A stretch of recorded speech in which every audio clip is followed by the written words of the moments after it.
Di sini ku berdiri, tertunduk dalam sedih. Ku tahu ku jauh darimu, ku dambakan kasih-Mu.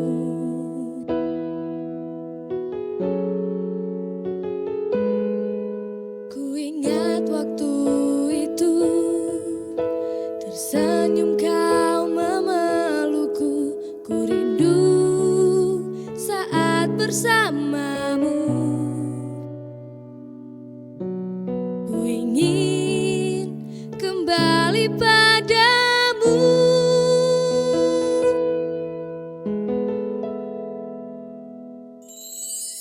Bapa, ini hatiku menyadari semua dosaku. Bapa, ampuniku dan ku tersungkur memohon ampunan-Mu. Di salib-Mu ku berjanji untuk menjadi kebanggaan-Mu.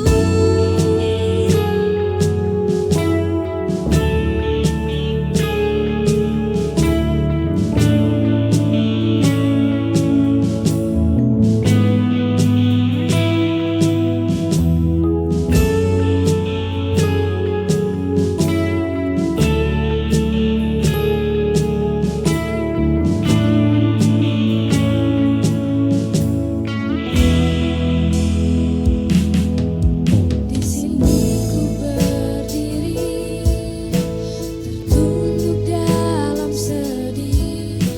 Ku tahu ku jauh darimu, ku dambakan kasih-Mu.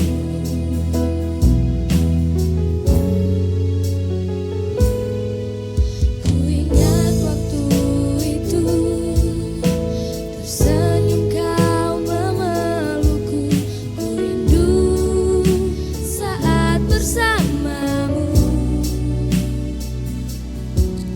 Ku ingin kembali padamu.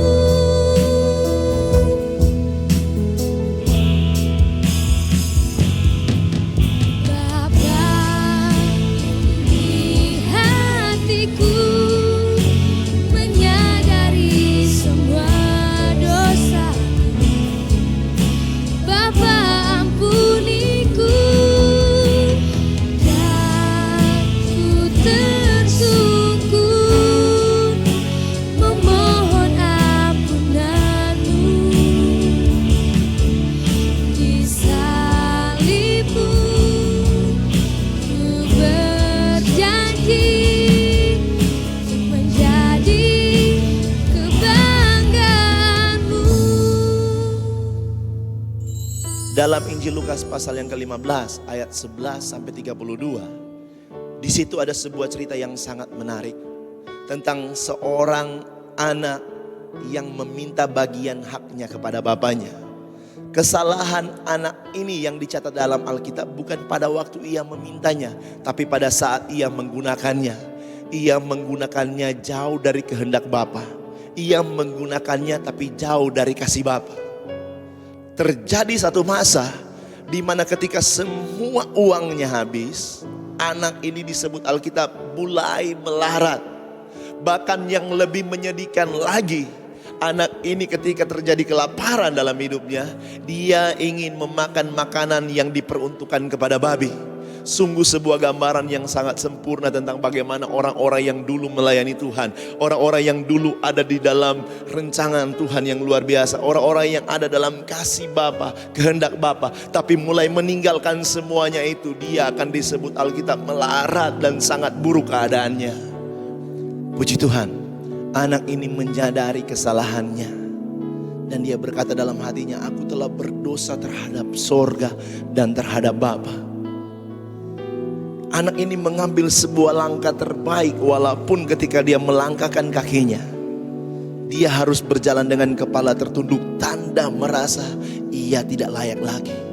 Tapi Alkitab kasih keterangan, Bapa dari jauh melihat anak ini dan belas kasihan tersebut mendorong Bapa ini untuk berlari mendapatkan anak ini, memeluk dia, mengembalikan semua yang telah hilang dari anak ini, memberikan kasut, memberikan jubah yang maha indah, memberikan cincin sebagai simbol Bapa menerima anak ini apa adanya tanpa mempertanyakan kesalahannya. Bahkan yang lebih hebat lagi, Bapa perintahkan kepada semua pegawainya untuk buat sebuah jamuan pesta yang besar. Sebab anakku yang mati telah hidup kembali, anakku yang terhilang telah ditemukan kembali. Itu yang akan Bapa lakukan kepada anak-anaknya yang dulu melayani Tuhan, yang dulu setia kepada Tuhan, yang dulu hidup dalam kasih dan kehendak Bapa, tapi meninggalkan kasih dan kehendak tersebut. Bapa akan lakukan cara yang sama menerima engkau kembali. Mungkin engkau berkata, aku telah berdosa. Sanggupkah Bapa menerima saya apa adanya? Aku telah berdosa terhadap Bapa. Itu yang akan Bapa lakukan dalam hidup. Dia akan merangkul engkau, menerima engkau, dan berkata, anakku yang terhilang telah ditemukan kembali. Adakah orang yang terhilang tersebut? Buat keputusan terpenting dalam hidup. Ambil langkah sederhana, bertobat dari dosa-dosamu, dan yakinkan Bapa menerima engkau apa adanya. Di dalam nama Tuhan Yesus Kristus.